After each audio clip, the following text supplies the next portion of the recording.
This was my Bob Ross #1. Obviously not perfect, but I was pretty stoked on it for having never used oil paints or done a wet-on-wet method before. This here was my second go. I definitely did a better job. Those mountains, I would say I did better, although they're far from perfect. I was really stoked on this waterfall, so I would say definitely happy with #2.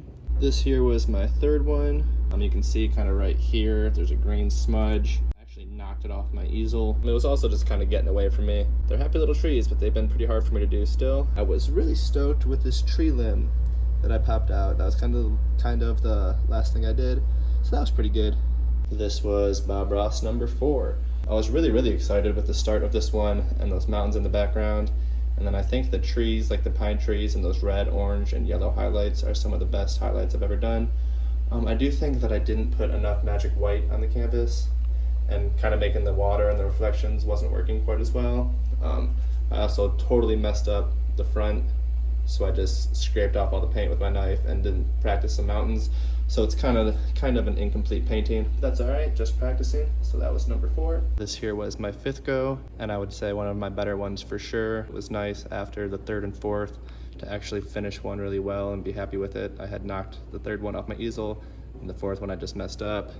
So this was a Snowscape, different than anything I had done before. Yeah, I was definitely happy with the final product, but unlike the previous one, this one I probably used too much magic white, and everything was really slippy and slidey. It was really hard. I would have added more trees and kept building, but everything was just smudging so bad that I had to quit piddling with it. This was #6. So this was the first one I did landscape, and also the first time I tried a happy little cabin in there. This one I was really stoked on. I think the sun is awesome. That worked really well. These mountains are definitely the best mountains I've ever done. But yeah, I experimented a couple times on this. I added this dead tree in the front. I wish I had a thinner brush for that. The foliage in the front is a little sloppy. Same deal, and there might have been a bit too much magic white on the canvas, and it made adding layers a little hard at the bottom. For just my 6th painting, I was super stoked on this one. Like I said, I think those are the best mountains I've done.